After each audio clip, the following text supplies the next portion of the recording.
de biens d'équipement. Mais, à mon avis, la comparaison, enfin l'analyse de déficit commercial par groupement de degrés est intéressante et très significative et nous permettra d'avoir une idée sur quel est le problème qui se pose pour la Tunisie et pourquoi ces ajustements, ces instruments n'ont pas joué. C'est la comparaison entre le déficit en 2018 et le déficit en 2010.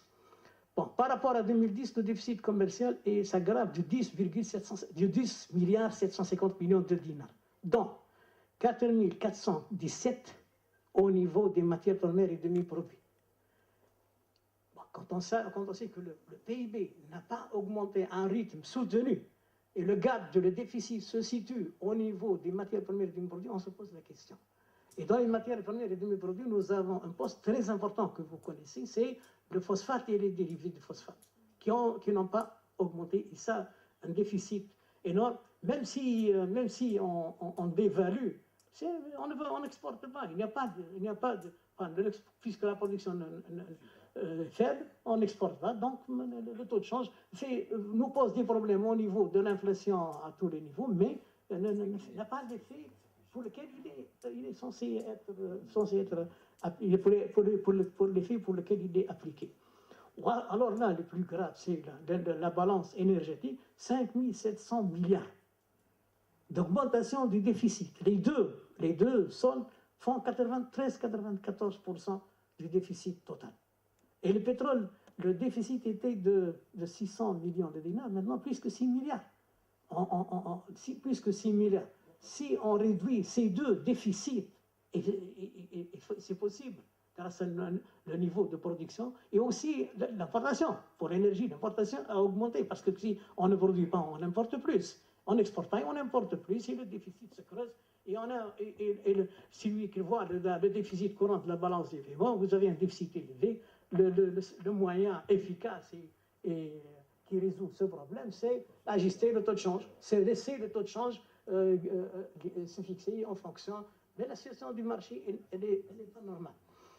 Pour les autres biens, l'importation, pour l'alimentation et les biens d'équipement, le déficit diminue pour les deux. Et en nominal, en dinars courants, diminue. Pour les biens de consommation, on passe d'un excédent de 293 en 2010 à un déficit de 734. Et pour les biens d'équipement, c'est une baisse de 100 millions de dinars. Bon, pour les biens de consommation, on passe d'un excédent à un déficit. C'est parce qu'au niveau des biens de consommation, il y a les importations de consommation qui augmentent, mais il y a aussi les exportations. Parce que les réexportations sont essentiellement des produits de consommation qui n'augmentent pas, augmentent à un rythme, et qui ont baissé, même si elles ont commencé à augmenter, mais à un rythme faible. Pour les biens d'équipement, la baisse de déficit commercial n'est pas quelque chose de favorable. Parce que l'investissement n'a pas marché, on importe moins de biens d'équipement, et une baisse de 100 millions de dinars au prix courant, c'est au prix constant. Alors là, en dinars constant par rapport à l'euro, le niveau sera beaucoup plus faible. Sur le plan géographique, et ça c'est connu, trois pays, le déficit se situe au niveau de trois pays, l'Italie, la Chine, 5,4 milliards de dinars, l'Italie et la Turquie. Il y a certes une amélioration significative des recettes touristiques et du revenu du travail, mais l'amélioration est relative et beaucoup plus faible que l'aggravation du déficit commercial. Conséquence, une aggravation du déficit du balance des paiements. Il atteint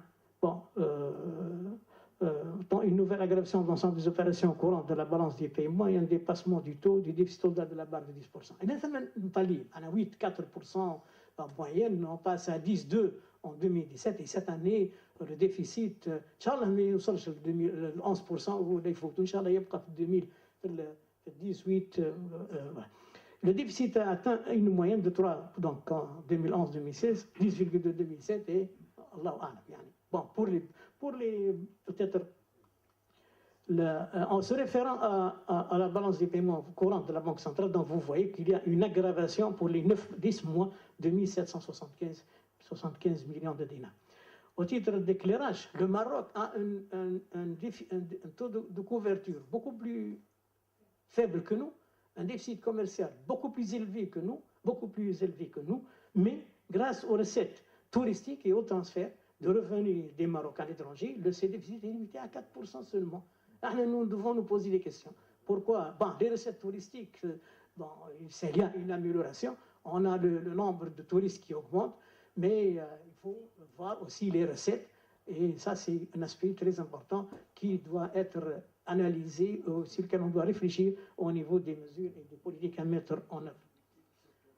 L'augmentation du déficit courant a entraîné au cours d'une baisse des avoirs en devises au milieu de l'année. Vous vous rappelez, on est arrivé à 71 jours fin août 2018, mais grâce aux efforts déployés pour mobiliser des capitaux extérieurs, avec notamment le déblocage de la 4e tranche des facilités FMI, le déblocage du prêt de 500 millions de dollars accordé par la Banque mondiale, l'émission d'un emprunt obligataire sur le marché financier international pour un montant de 2 milliards de dinars. Mais bien sûr, ce recours et le recours qui a eu lieu avant, massif à l'endettement, la conséquence, c'est l'augmentation de l'endettement.